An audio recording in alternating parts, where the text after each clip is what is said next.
बिस्मिल्लाहिर्रहमानिर्रहीम अस्सलाम वालेकुम स्टूडेंट्स। हमने स्टार्ट करवाया था bacterial disease and plant. Bacterial disease and plant topic में हम एक डिजीज़ डिस्कस कर चुके हैं और आज के वीडियो लेक्चर में हम दूसरा डिजीज़ डिस्कस करने जा रहे हैं इसी टॉपिक का। तो चलिए स्टार्ट करते हैं अपने लेक्चर को। तो हमारा मेन हेडिंग क्या था? Bacterial disease and plant. दूसरा डिजीज़ अब हम कौन सा डिस्कस करने जा रहे हैं इस टॉपिक में, वो है bacterial belt. Bacterial belt first of all आते हैं और इस डिजीज़ को क्या करते हैं, डिफाइन करते हैं कि ये कौन सा डिजीज़ है। तो सेकंड हेडिंग हमने डाल दिया है डिफिनीशन का। इसका डिफिनीशन कुछ इस तरह है, इट इज़ अ डिजीज़, ये एक बीमारी है, in which the leaf of plant, जिसमें पत्ते पौधे के बिकम विल्ट बन जाते हैं या मुरझाए जाते हैं। मुरझाना किसे कहा जाता है? जब पत्ता क्या हो जाए, इसी तरह टेढ़ा हो जाए ज़मीन की तरफ, तो इसे कहा जाता है मुरझा जाना। तो ये पत्ते क्या हो जाते हैं प्लांट के, ये मुरझा जाते हैं इस डिजीज़ में। ओके, नेक्स्ट वन क्या है? काजेज। ये बैक्टीरियल विल्ट डिजीज़ जो है ये किस चीज़ से काज होती हैं? तो एक बैक्टीरिया है जिसका नाम है रालस्टोनिया सोलाना सीरम।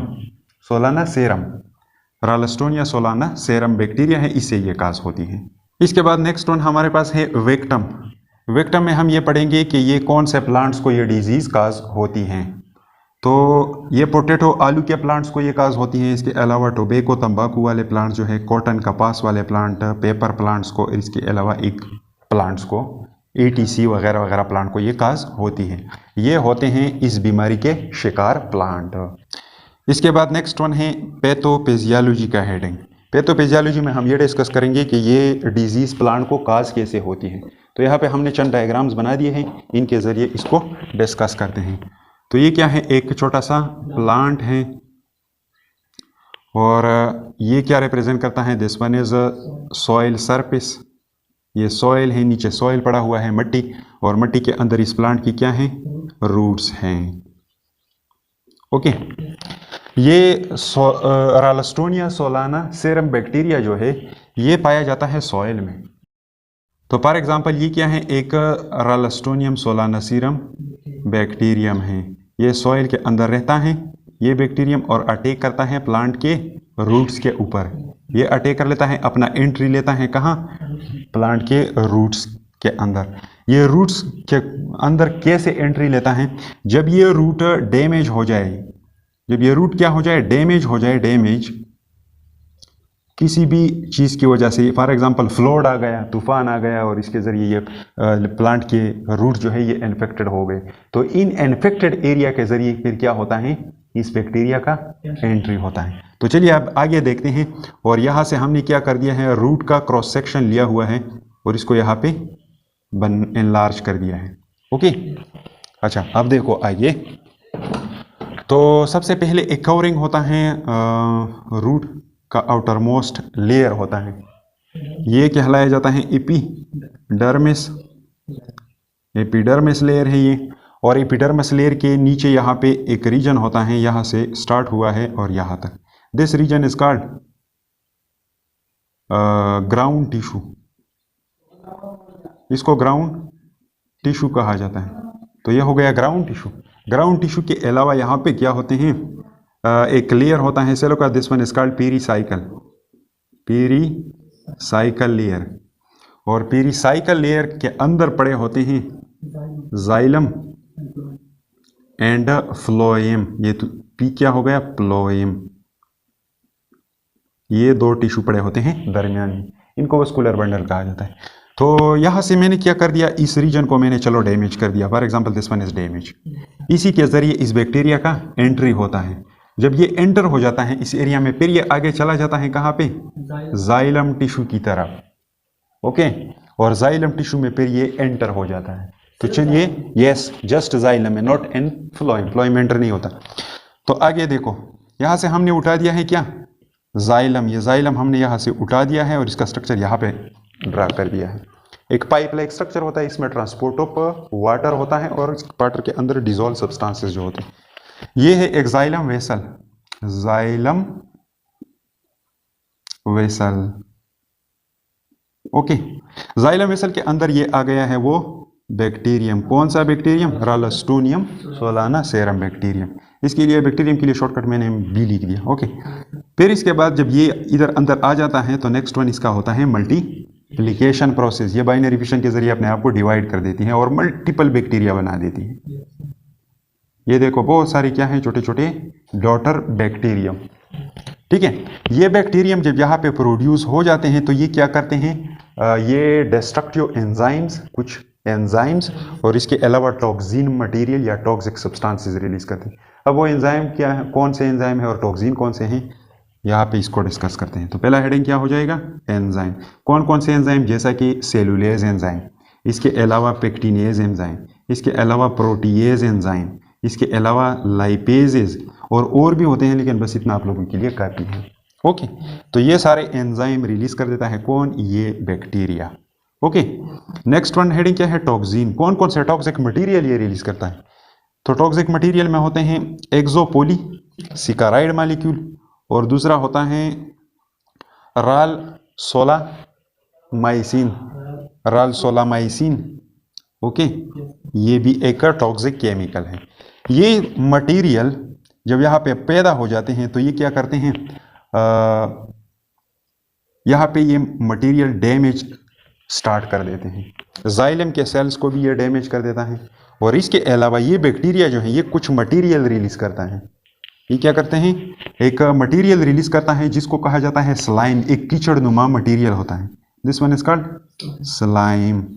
एक कीचड़नुमा मटेरियल होता है जिसका कंपोजिशन ज़्यादातर क्या होता है, कार्बोहाइड्रेट होता है। कार्बोहाइड्रेट मीन्स पॉलीसेकेराइड मॉलिक्यूल इसके अंदर पड़े होते हैं। पॉलीसेकेराइड मॉलिक्यूलों के अलावा इसके अंदर और कौन से मॉलिक्यूल पड़े होते हैं, प्रोटीन्स भी इसके अंदर मौजूद होते हैं, लिपिड्स भी थोड़े बहुत इसके अंदर मौजूद होते हैं, न्यूक्लिक एसिड भी इसके अंदर थोड़ा बहुत मकदार मौजूद होता है और मेजॉरिटी इसके अंदर वाटर पाया जाता है। तो ये स्लाइम कीचड़नुमा मटेरियल जब जाइलम में पैदा हो जाता है तो ये क्या करता है, जाइलम में ट्रांसपोर्ट ऑफ मटेरियल ब्लॉक कर देता है। जब ब्लॉक कर देता है तो फिर पानी और न्यूट्रिएंट्स डिजोल्व सब्सटेंसेस जो है इनका मूवमेंट नहीं होगा, ट्रांसपोर्ट नहीं होगा प्लांट के डिफरेंट टिश्यू की तरफ। जब डिफरेंट टिश्यू की तरफ नहीं होता तो फिर प्लांट के पत्ते जो है वो ड्रॉप होना स्टार्ट हो जाते हैं, मुरझा जाते हैं और इनका शक्ल फिर कुछ इस तरह होगा। This one is a wilt leaf. एक पत्ता है जो कि मुरझा चुका है, मुरझाया हुआ है। ठीक है, और इसी कंडीशन को हम नाम देते हैं बैक्टीरियल विल्ट डिजीज। तो ये हो गया इसका पैथोफिजियोलॉजी। उम्मीद है समझ में आ चुका होगा। अब इसके बाद नेक्स्ट वन देखो, नेक्स्ट वन क्या है, सिम्टम। इसके अलामात क्या होंगे, अलामात में फर्स्ट वन है wilting of terminal leaf.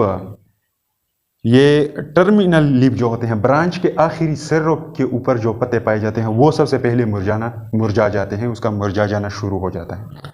Okay, इसके अलावा स्टंटिंग ऑफ प्लांट, और ये प्लांट जो है इसका ग्रोथ रुक जाता है, ये फिर आगे नहीं बढ़ता क्योंकि लीफ जो है वो क्या है, मेन फोटोसिंथेटिक ऑर्गन है। जब वो डैमेज हो गया तो कैसे ग्रोथ करेगा, मटेरियल अपने लिए कैसे प्रिपेयर करेगा, नहीं करेगा तो इसका ग्रोथ स्टंट हो जाएगा। नेक्स्ट वन देखो, लीव बिकम येलो, और ये पत्ते भी जो हैं आखिर में आहिस्ता आहिस्ता येलो पड़ जाते हैं।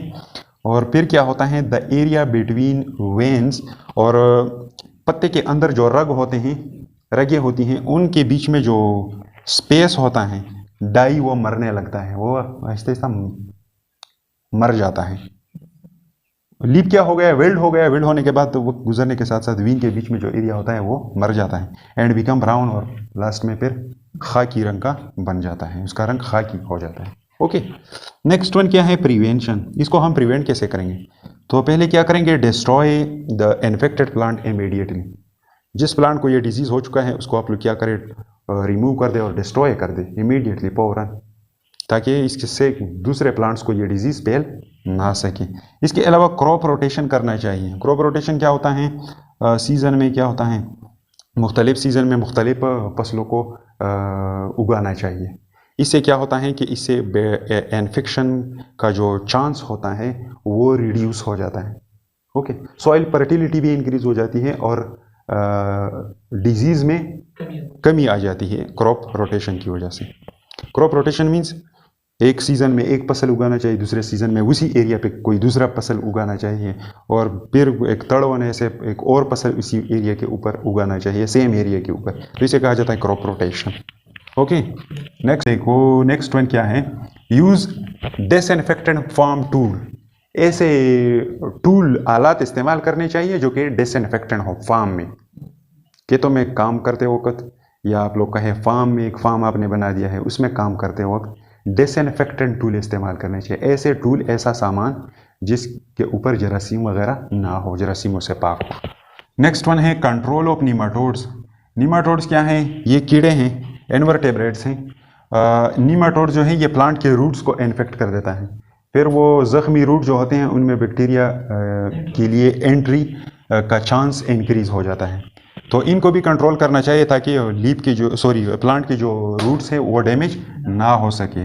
इसके बाद नेक्स्ट वन क्या है, यूज़ इंसेक्टिसाइड स्प्रे, और हशरात मारने वाली स्प्रे यूज़ करनी चाहिए। इसके बाद नेक्स्ट वन हेडिंग क्या है, आइडियल कंडीशन। अब कौन सा कंडीशन है जिसमें ये बीमारी काज हो सकती है? तो यहाँ पे भी कुछ पॉइंट्स हमने लिख दिए हैं। फर्स्ट वन है लीविंग इन्फेक्टेड लीफ इन फील्ड। खेत में डिजीज पत्तों को छोड़ देना, इससे भी क्या हो सकता है, बीमारी के लगने का चांस हो सकता है। इन्फेक्टेड लीव्स को छोड़ दिया जाए खेतों में। ओके, इसके अलावा नेक्स्ट वन क्या है, वार्म टेम्परेचर, गर्म टेम्परेचर में। इसके अलावा हाई सॉइल पीएच, सॉइल का पीएच जब हाई हो तब भी ये डिजीज काज होने का खतरा होता है। नेक्स्ट वन क्या है, इनफर्टाइल सॉइल, और गैर ज़रख़ीज़ ज़मीन जो है उसमें भी ये काज, उस कंडीशन में भी काज हो सकता है अगर गैर ज़रख़ीज़ ज़मीन में यह प्लांट हो। Okay, high moisture and soil, अगर मिट्टी में ज़्यादा नमी हो तब भी ये डिजीज़ काज होने का ख़तरा होता है। अब इसके बाद क्या है, नेक्स्ट वन ट्रीटमेंट। ट्रीटमेंट में क्या है, फर्स्ट वन पॉइंट है नो स्पेसिफिक ट्रीटमेंट, इसका कोई ख़ास इलाज नहीं है। जब एक दफ़ा ये सारे ज़ाइलम वेसल जो है ये ब्लॉक हो जाए तो प्लांट क्या है, वो डाई होना शुरू हो जाता है, और कोई स्पेसिफिक इलाज नहीं है इसका कि इससे ये सारी चीज़ें साफ किए जा सके इतने जल्दी टाइम में। ओके, अब इसके बाद नेक्स्ट वन क्या है, कॉपर बेस्ड प्रोडक्ट। और कॉपर बेस्ड प्रोडक्ट जो हैं ये थोड़े बहुत इफेक्टिव होते हैं। कॉपर बेस्ड प्रोडक्ट हमने डिस्कस किए थे, कौन कौन से थे, कॉपर हाइड्रोक्साइड, कॉपर हाइड्रोक्साइड, इसके अलावा कॉपर सल्फेट था, और इसके अलावा एक थर्ड वन भी था, कॉपर ऑक्टानेट। ये केमिकल्स जो हैं ये यूज़ किए जाते हैं इस बीमारी के ट्रीटमेंट के लिए।